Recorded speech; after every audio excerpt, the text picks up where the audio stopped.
একটা মানুষ পৃথিবী ছেড়ে চলে যাবে, এই জিনিসটা ভাবতে গেলে কতটা অসহায় লাগে সত্যি।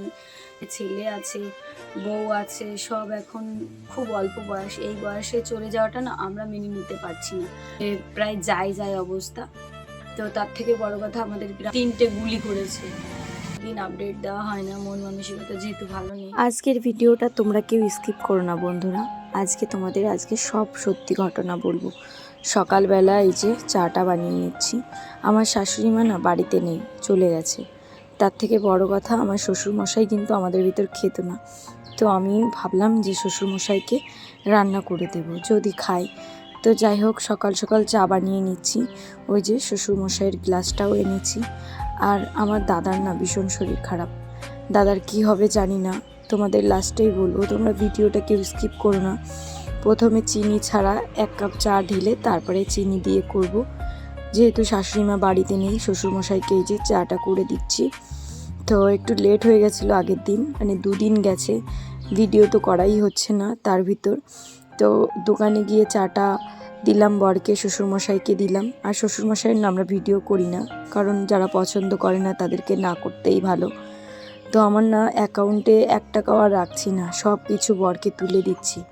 তার কারণ আমাদের দোকানে এমন পরিস্থিতি হয়েছে, লোকের কাছে টাকা এভাবে ফেলানো রয়েছে, কেউ কারো টাকা দিচ্ছে না, আর অ্যাকাউন্টও ব্লক। মেজাজ একদমই ভালো নেই, শরীরটাও ভালো নেই। দেখো চোখ মুখ পুরো শুকিয়ে গেছে। তার কারণ হচ্ছে কদিন থেকে মানে ঘুম তো হয়ই না, তার থেকে বড় কথা মনটাও ভালো নেই। কারণ দাদার শরীরটার কথা শুনে ভিডিও কি ছাড়বো বলো। একটা মানুষ পৃথিবী ছেড়ে চলে যাবে, এই জিনিসটা ভাবতে গেলে কতটা অসহায় লাগে সত্যি। যে দাদাটা আমাদের বাড়ি আসতো, দাদার 3টে ছেলে আছে, বউ আছে, সব এখন খুব অল্প বয়স, এই বয়সে চলে যাওয়াটা না আমরা মেনে নিতে পারছি না। এমনই অবস্থা। আমি না এখনো সকাল থেকে ফোন করিনি, তার আগে ভিডিওটা করছি, জানি না কি হবে। কালকে রাত্রেবেলা মাকে ফোন করেছিলাম, মা বললো যে প্রায় যায় অবস্থা। তো তার থেকে বড় কথা, আমাদের গ্রামে হোলির দিনে কত বড় অ্যাক্সিডেন্ট হয়েছে, সেটার জন্য মনটা খুব খারাপ। সেটা তো আমি দিইনি, দেবো। তার আগে কিন্তু এই ভিডিওটা শ্যুট করছি। আর একটা দিদিভাই তুমি কমেন্ট করেছো যে বোন ভিডিওর জন্য অপেক্ষা করছি, অপেক্ষা করলে কি হবে। আর এই চ্যানেলটার প্রতি আমার এমন একটা পরিস্থিতি হয়েছে না, মন চাইলেও আর ভিডিও দিতে ইচ্ছা করে না। এখানে একদমই ভিউজ নেই, আমার চ্যানেলটা পুরো ফ্রিজ হয়ে গেছে। তো আর ইচ্ছা করে না জানো তো ভিডিও করতে। কারণ ভিডিও করতে ইচ্ছা না করলে তখন আর কি করব, সেটা হচ্ছে ব্যাপার। যদি কষ্ট করে খেটে তার ফল না পাওয়া যায়, তাই জন্য আর করতেও চাই না। তো যেটুকু যা পারি এখান থেকে মনিটাইজেশন অন করতে গেলে কত টাইম লাগবে আমি জানি না। আর আমার শাশুড়ি মা তো বাড়িতে নেই, গেছে মেয়ে বাড়ি বললাম। তো তারপরে এবার আমার শ্বশুরমশাই একদম টাইমের কাটায় খাওয়া দাওয়া করে, তাই জন্য এখন ভেবেছি রুটি করব, আর যাতে তাড়াতাড়ি হয়ে যায়। আর দুপুরবেলা ভাত তরকারি করবো, যাতে সন্ধ্যাবেলা আমি 6:30 7টা দিয়ে খেতে পারে। কারণ কি আমি না আমরা তো 3জন মানুষ, আমি, আমার হাজব্যান্ড আর আমার মেয়ে। তো আমরা যখন তখন খেতে পারি, কিন্তু ওনাদের বয়স হয়েছে, ওনাদের সেইভাবে তো আমার ঠিকঠাক করে দিতে হবে, না হলে কীরকম লাগে বলো। তো মাঝে মধ্যে একটু টানাপোড়েন হয়ে যায়। যেমন কালকেই আমার শ্বশুরমশাই নিজে চা বানিয়ে খেয়েছে, যদিও এর আগে পরে অনেকবার নিজে সব কিছুই করে খাই, তবুও এবার আমি চা বানিয়ে নিয়ে গেছি, দেখলাম যে আমার শ্বশুরমশাই বানিয়েছে। তো আজকে একটু তাড়াতাড়ি করে উঠলাম যাতে ওনাকে চা বানিয়ে দিতে পারি, তো দিলাম, খেলো। তো কালকের দিনটা তো ভিডিও করিনি, ওই যে বললাম মন মানসিকতা ভালো না। আর আর আজকে রাত্রে কি বলবো, মনে হচ্ছে কি আমাকে মার্ডার করে ফেলেছে, 3টে গুলি করেছে। তারপরে আমার এই মোবাইল সংক্রান্ত আমার সব ইউটিউব চ্যানেল নিয়ে নিয়েছে, আমি মোড়েও শান্তি পাচ্ছি না, এমন পরিস্থিতি হয়েছে, মোড়েও আমার শান্তি নেই। তো তারপরে কি যে দেখছি। আর কালকে দুপুরবেলা ঘুমিয়েছিলাম, আমি এমন একটা মেয়ে, দুপুরবেলা ঘুমালে আমার আর রাত্রে ঘুম আসে না। তবু শরীরটা কেমন ক্লান্ত দেখো, চোখ মুখ সব বসে গেছে। আর এখন অনেক বাসন রয়েছে, কাজকর্ম করব, রান্নাবান্না করব। তো ভাবলাম তোমাদের সঙ্গে অনেক দিন আপডেট দেওয়া হয় না, মন মানসিকতা যেহেতু ভালো নেই, পেটের ভিতর ব্যথা। দেখো মানুষের অসুস্থ হতে কিন্তু কোনো টাইম লাগে না, যখন তখন ভালো মানুষটা খারাপ হয়ে যায়। তো এই হচ্ছে ব্যাপার, কি করে ভালো থাকবো। আর জানো তো এরকম মানসিকতার হতে পারি না যে শরীরটা কারো খারাপ সঙ্গে সঙ্গে ভিডিও করে তখনই জানাতে হবে, এরকম হয় না। হয়তো তার 1 সপ্তাহ পরে কি 10 দিন পরে বলি, কিন্তু এই সারাদিন ওই এক জিনিস নিয়ে ঘ্যান করা আমাদের হয় না, সব হয় না, ভালো লাগে না। দেখো তোমাদের সঙ্গে কথা বলতে বলতে কিন্তু আমি হাঁপসিয়ে যাচ্ছি পুরো একদম, সত্যি সত্যি পেটের ভিতর থেকে থেকে মোড় দিয়ে দিয়ে ব্যথা হচ্ছে কেন জানি না। আর জানো তো কিছু কিছু মেয়েরা খুব আদরে হয়, তারা কিছু হওয়ার আগে তার প্রতি সবাই কেয়ার করে, আর আমি এমন একটা কপাল পোড়া মেয়ে না, আমার প্রতি কারো কেয়ার করার ভাব নেই। আমি যদি বিছানায় মানে উহা কাত করেও যদি শেষ হয়ে যায় তখনও কিন্তু কেউ এসে জিজ্ঞাসা করে না। আমার সারা জীবন এই পরিস্থিতি, আমি খুব শক্ত তো, সহ্য করতে পারি সত্যি সত্যি। দেখো টিকটিকিও ঠিক ঠিক বলে, মানে প্রচুর সহ্য ক্ষমতা। তো আমি না সেই ভাবটা আনতে পারি না যে আমার শরীরটা ভালো না, পারছি না।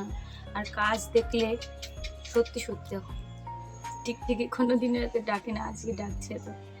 তো কাজ দেখলে মনে হয় কি যত কষ্ট হোক না, মনে হয় কি পরাণটা যদি এইখানে আসে তাও মনে করি। এই তোরা চুপ কর, আর আমার কথার সঙ্গে সায় দিতে হবে না। সত্যি টিকটিকি যে আমাদের ঘরে এতগুলো আছে আমি জানতাম না। তবু তোমাদের কাছে একটাই অনুরোধ, পাশে থেকো। চ্যানেলটা তো পুরো হারিয়েই ফেলেছি, আর ভাল লাগে না কিন্তু এই চ্যানেলটা করতে। মন মানসিকতা দিন দিন খারাপ হয়ে যাচ্ছে। ভিডিও থেকে যেখান থেকে কোনো আমার আর্নিং নেই, কিছু নেই, সেখানে আমার টাইম ওয়েস্ট করা আমার মনে হয় না উচিত হবে। কিন্তু এই জায়গাটা না প্রচুর মায়াও লেগে কোনো লাভ নেই, কারণ মায়া মানুষগুলোও তো নেই অ্যাকচুয়ালি, তাই না? বলো,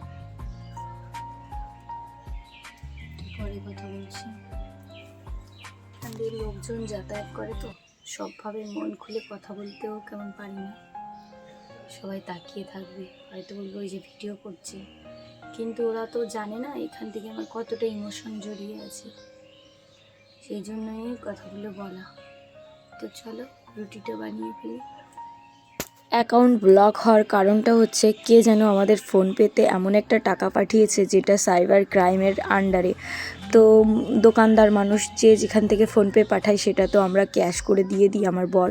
তো সেই 5,030 টাকা কে পাঠিয়েছে সেই ছেলেটা কিন্তু আমাদের গ্রামেরই। তো পাঠানোর পরে না আমাদের অ্যাকাউন্টটা পুরো ব্লক করে দিয়েছে। আমার বরের অ্যাকাউন্টে আরও কিছু টাকা ছিল, সেইটা মিলিয়ে প্রায় ওই 20-25 হাজার টাকা পুরো আটকে আছে। তো একটা দোকানদারের কাছে 20-25 হাজার টাকা আটকে গেলে কেমন পরিস্থিতি হতে পারে। আর আমাদের গ্রামে কিছু মানুষ টাকা ধার নেয়, বলে আজকে নিয়ে যাচ্ছি কালকে দিয়ে যাচ্ছি, এই করে ঘ্যান ঘ্যান করে। আমার বর আবার খুব মায়ালো প্রকৃতির, খুব কথা কম বলে, কিন্তু কেউ যদি এসে বলে না বারণ করতে পারে না। তো না শিক্ষা হওয়ারও দরকার ছিল, তারা 2 মাস ধরে এইভাবে ঘোরাচ্ছে, টাকা পয়সা কিচ্ছু দিচ্ছে না। দোকানের মানে আর্থিকভাবে এমন দুর্বল হয়ে পড়েছি না, কি বলবো। সোশ্যাল মিডিয়া এসব কথা বলতে হয় না, তারপরেও মাঝে মধ্যে বলা উচিত, মানুষের একটু বোধভাষী কিছু থাকা দরকার। তো এখন না পুলিশের অবধি কেস তো হয়ে গেছে। যেই টাকাটা এসছে সেটা আর কি চুরি করা টাকা, একটা মহিলার ফোন চুরি করা টাকা কে চুরি করে এনে তার ফোনে পাঠিয়েছে, এখন আমাদের ফোনপেতে পাঠিয়েছে। লাস্ট টাকা উইথড্র যেখান থেকে হয়েছে সেখানেই যত দোষ হয়েছে। এখন সাইবার ক্রাইমে মেল করতে হচ্ছে, কবে সে টাকাটা ফিরবে কোনো ঠিকঠাক নেই। মানে কোনো কিছু মানে বলে না, অসহায় মানুষরা না সব দিন বিপদে পড়ে। অনেক অনেক টাকার খেল তারা দেখবে সব কিছুতে পার পেয়ে যায়, কিন্তু 2-1 টাকার জন্য যারা অন্যায়টা করে তাদের কোনো শাস্তি নেই। আর যারা সাধারণ মানুষ, যাদের কোনো অন্যায় নেই, খেটে খায়, 1-2 টাকা সেইভাবে দেখার চেষ্টা করে, তাদেরই যত অসুবিধা। এমনিতেই স্বপ্ন দেখি বাজে, তারপরে এই কদিন থেকে ঘুম, মন মানসিকতা কোনো কিছুই ভালো নেই, কী আর করব। তারপরে আবার আমার দাদার শরীরটা এত খারাপ। তো এই ভিডিওটা আরও 3 দিন আগে, এখন যে খবরটা এসেছে তোমাদের হয়তো বললে তোমরা ভাববে দাদা এরকম হয়ে গেল। তো দেখো তাড়াতাড়ি করে তোমাদের সঙ্গে কত কথা বলার পরে রুটিটা বানিয়ে নিলাম। আর ফোনপেতে না চেনাশোনা মানুষ ছাড়া তোমরা কেউ টাকা পয়সা নিও না। এখন কিন্তু খুব টাকা পয়সা নিয়ে সমস্যা, কোথা থেকে 1 টাকাও যদি আসে অ্যাকাউন্ট ফ্রিজ করে দিচ্ছে। তো দেখো এই যে গরম গরম রুটি সঙ্গে পেঁপে আলু দিয়ে তরকারি রান্না করে আমার শ্বশুরমশাইকে দিয়ে আসবো। আর তারপরে তো অনেকটা টাইম ফাঁকা আছে, যেহেতু সকালের খাওয়া দাওয়া হলো। আমি না রুটি বেশি একটা খেতে পারি না। তো তোমাদের যেই কথাটা বলছিলাম, ফোনপেতে তোমরা টাকা নিও না। এখন না এমন পরিস্থিতি হয়েছে, কোথায় কে কোথা থেকে টাকা পাঠাবে, মানে আমরা তো টাকা বুঝি না যে এটা কোন টাকা। আমরা যেহেতু দোকানদার মানুষ, আমাদের কাছে যে টাকাটা দেবে তাদের তো ক্যাশ দেওয়া আমাদের কর্তব্য, যেহেতু আমার বর এই বিজনেসটাই করে, তো আমরা সেইভাবেই দিচ্ছিলাম। তারপরে তো এই যে প্রায় 25 হাজার টাকা আটকে গেছে। তো দেখো দুপুরবেলায় রান্না করছি, কত কিছু নিয়েছি, মাছ, শাক ভাজা, সঙ্গে বিচে কলা দিয়ে তরকারি, ডাঁটার তরকারি, উনুনে পাতা দিয়ে রান্না করলাম। আর এদিকটায় দেখো কি কি রান্না করেছি, চলো তোমাদের একটু দেখিয়ে দিই। আর এখানে আছে বিচে কলা, আলু আর তেলাপোয়া মাছ দিয়ে তরকারি। ওইখানে কতগুলো বাসন আছে, ওগুলো মাজবো। তারপরে মাজার পরে শ্বশুরমশাইকে খেতে দিয়ে দেবো। তারপরে ঘর দুয়ার মুছে পুজো করব। কি বলবো, সমস্যার উপর সমস্যা। তো আজকে কিন্তু একটার আগেই রান্না হয়ে গেছে, 1-1:30টার ভিতর। তো শ্বশুরমশাইকে আগেই ভাত দিয়ে দিচ্ছি, কারণ আমার শ্বশুরমশাই টাইম মতো খায়, যেহেতু শাশুড়িমা বাড়ি নেই। আর আমি যেহেতু দায়িত্ব নিয়ে কাজটা করি, সবসময়ের জন্যই চেষ্টা করি কেউ যেন আমাকে ভুল না বোঝে। কিন্তু দেখবে যে মন থেকে করার চেষ্টা করে না, কর্তব্য করার চেষ্টা করে না, তারই মানে এটা কিন্তু সারা জীবনের রুল, তারই কিন্তু খুদ বেরোয়। যে কোনো কর্তব্য করে না তারাই অ্যাকচুয়ালি ভালো হয়। যাই হোক, ওটা কোনো কথা না। চলো শ্বশুরমশাইকে দিয়ে আসি। তারপরে তো ঘর মোছা আছে, পুজো দেওয়া আছে, থালা বাসন মাজা আছে, সবটা নিয়ে এখন দিয়ে আসি। তো খেয়ে নেবে মনে হয়। আর এদিকে আমি কিন্তু বলেও এসেছি, বাবু ভাত দিয়ে গেলাম, খেয়ে নিও। তারপরে দেখো ঘর দুয়ার মোছা শুরু করে দিলাম। আজকে আর জামা কাপড় কিছু ধুলাম না। তারপরে এখন শাড়িটা পরে নিচ্ছি। তো আজকে শাড়িটা পরতাম না, আমাদের গ্রামে বসন্তী পুজো হবে, সেখানে আর কি একটু মানে চাঁদা কাটতে যেতে হবে, মহিলারা পুজো করে। তো এই টাকা পয়সা নিয়ে সমস্যাটা না বড় খারাপ। যখন কেউ টাকা চাইতে আসে, নিজের দুঃখটা বলে কান্নাকাটি করে নিয়ে যায়। আর যখন আমাদের প্রয়োজন হবে তখন আমাদেরও সেম তাই করতে হবে। নিজের টাকা উসুল করাটা খুব কষ্টের। কত জায়গায় যে টাকাটা পড়ে আছে, সংসারটা কি করে চালাবো, মানুষ এগুলো বোঝে না। আর আমরা চারিদিক থেকে না ঠকে যাই। বলে না, সরল সিধা মানুষগুলো সবাই ঠকিয়ে দেয়। আমরা এত নিরীহ, মানে পাপ করি না, তারপরেও আমাদের সবসময়ের জন্য লোকের হেল্প করতে গিয়ে পাপের বোঝা হয়ে যায়। নিজের মানুষরাও কিন্তু আমাদের ঠকাতে থাকে।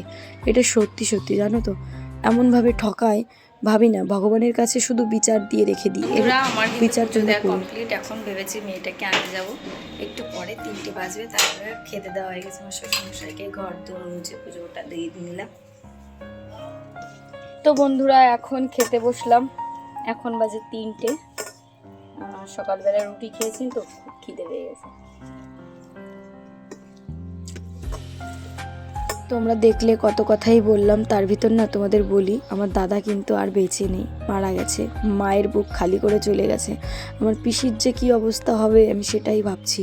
3টে ছেলে, ছোট ছেলে, বউ, মানে কি বলবো, প্রায় 10 দিন মতো এইভাবে কষ্টে ভেন্টিলেশনে থেকে থেকে লাস্টে শেষ হয়ে গেল। খুব ইচ্ছা ছিল দাদার বাঁচার। আমার জেঠুও গেছিলো, বলছে মামা তুমি আমাকে বাঁচিয়ে ফিরিয়ে নিয়ে যেও। এই কথাটা শোনার পর কি করে ভালো থাকা যায় বলো তো। লাস্ট বয়সে যখন আসে না, যখন কিছু করে ফেলে, তখন আর কিছু করার থাকে না। তখন মনে হয় আমার পাশে তো সবাই আছে, কিন্তু যখন কারো বিপদ হয় তখন কিন্তু কেউ তাকে সাহায্য করে না। তারপরে যখন বিপদটা হয়ে যায় তখন বলে আমাকে তো একবার বলতে পারতো। এটা কিন্তু সব জায়গারই রুল। তাই জন্য কি আর বলবো, মন মানসিকতা খুবই খারাপ। দাদা কিন্তু তখনও যায়নি। এখন রিসেন্ট আমি 1 দিন হলো চলে গেছে। আমি ভিডিওটা আজকে তোমাদের সঙ্গে মানে শেয়ার করছি, তাই কিন্তু জানি, তখনও কিন্তু যায়নি। কিন্তু অবস্থা খুবই খারাপ ছিল, ভেন্টিলেশনে ছিল। মাকে ফোনও করেছিলাম। আজকে আমাদের গ্রামে একটা লোক এসেছিলো অনেক দূর থেকে। সে না এরকম চাদর নিয়ে এসেছিলো। তা 2টো চাদর 600 টাকা বলছিল। আমি এখান থেকে 2টো চাদর নিয়েছি 350 টাকা দিয়ে। চাদরগুলোর কালার কম্বিনেশনটা খুব সুন্দর। একটা হচ্ছে অ্যাশ কালার, একটা হচ্ছে সি গ্রিন কালার। 2টো চাদরই ভালো। আর একটুখানি অন্য কিছু মিক্সড আছে, পুরো সুতির না, কিন্তু পাতলে উঠবে না এমন চাদর। তো নিয়ে নিলাম। আজকের ব্লগ